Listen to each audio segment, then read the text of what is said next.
Hey everyone, Adam again. Hope you had a great week.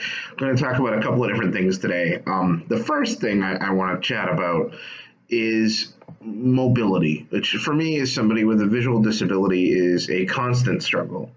In the 1950s, this country made a decision that we would prioritize, and we have ever since, highways, the National Highway Project, over mass transit, over public transit, over rails, light rail, any kind of transportation other than the combustible engine car.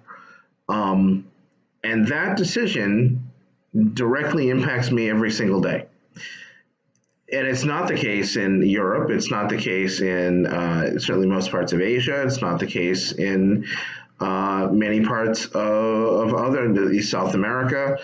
Have excellent public transportation systems, both intra and intercity, right? So you can get anywhere in a given city pretty easily. You can certainly also get between cities extremely easily, even if you don't drive.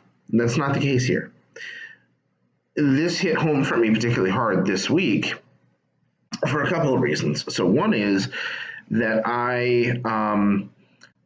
unfortunately, a very good friend from growing up, their mother passed away very, very suddenly this week. The funeral was in Maine. I live right now about 2.5 to 3 hours from where the funeral was. But because I don't drive, it would have been completely untenable for me to get there. Not because of work, not even because of trying to find a place to put the dog, but I couldn't just hop in my car and drive up there. Now I had a friend who was able to offer, but there were other reasons that, his location and other things, it didn't work out, and I felt awful about that.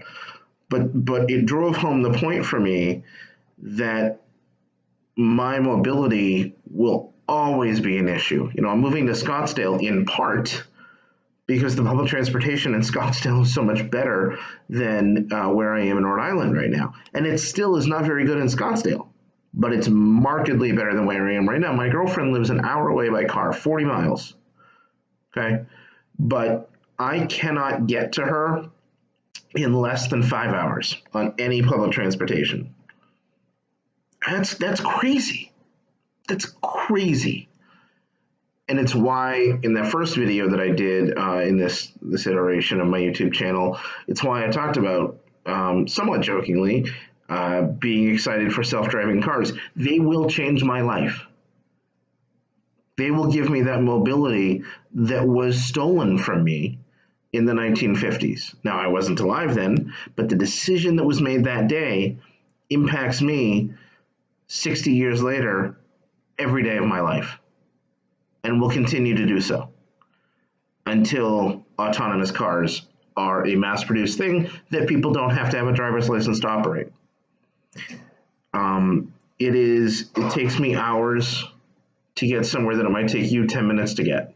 I wanted to go up to Natick this evening for a party at a Natick Mass, about 35 miles from here.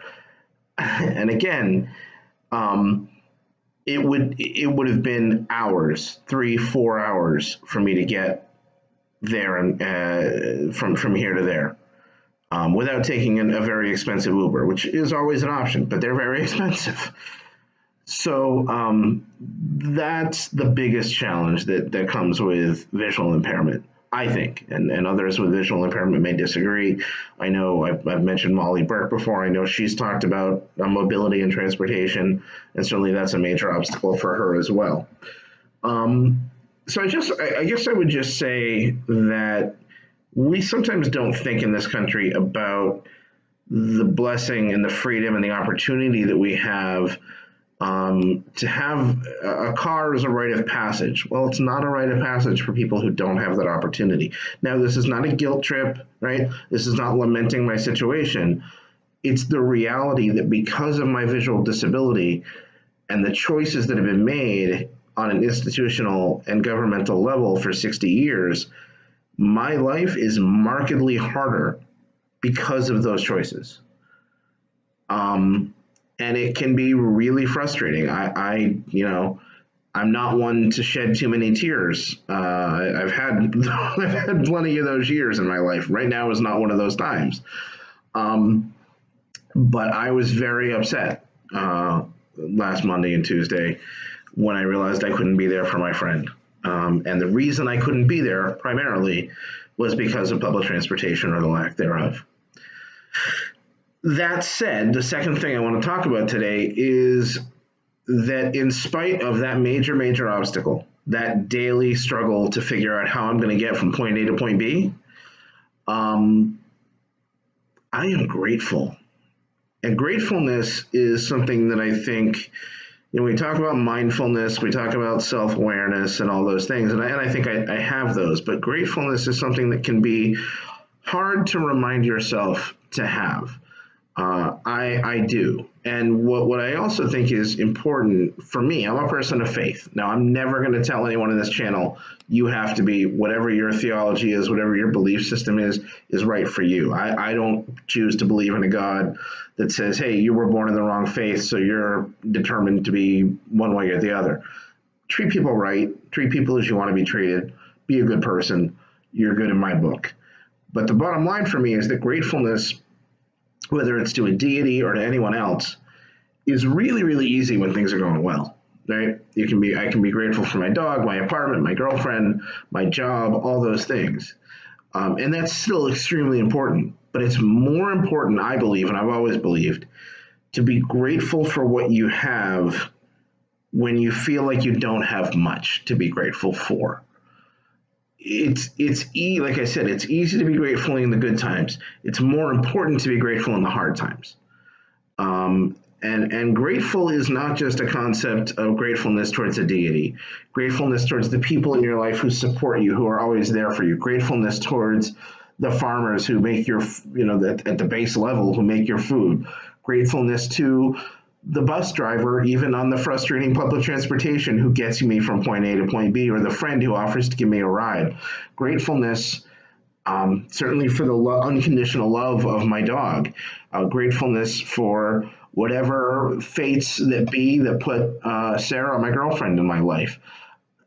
Gratefulness is a gift you give yourself.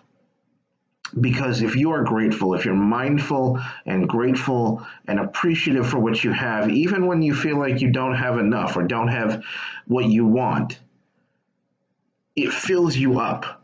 It fills you up in your heart to recognize the blessings and the gratefulness that you do have, the things that are going right, the things that you have around you.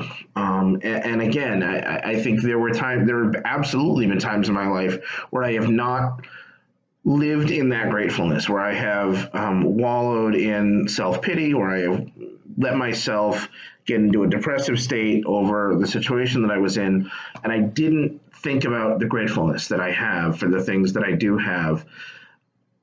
And I'm one of those people, and I'm sure there are others out there. The times that I do my best thinking are a lot of times laying in bed at night and in the shower in the morning, okay? And I have taken to every morning, for me, when I'm in the shower, I say a couple of certain Jewish blessings that are meaningful for me. Now, again, I'm not telling anyone what to believe, but the blessings that I say are about daily gratefulness, right? In Hebrew, the terminology is the Birkot HaShachar. It's the daily blessings, the morning blessings. And I say them because I want to remember every single day, even in the busiest day, to have that moment of mindfulness and gratefulness and be grateful to the world and to, certainly in my case, to God for giving me the many, many blessings that I have, even when the going is hard. I've taken that practice. I've had that practice now for about almost 20 years. And there have been mornings I certainly have forgotten, hungover, just too tired, taking the dog out, the rush of the morning. But I try to remember every single morning to say those blessings, if nothing else, right? I also try to be grateful the rest of the day.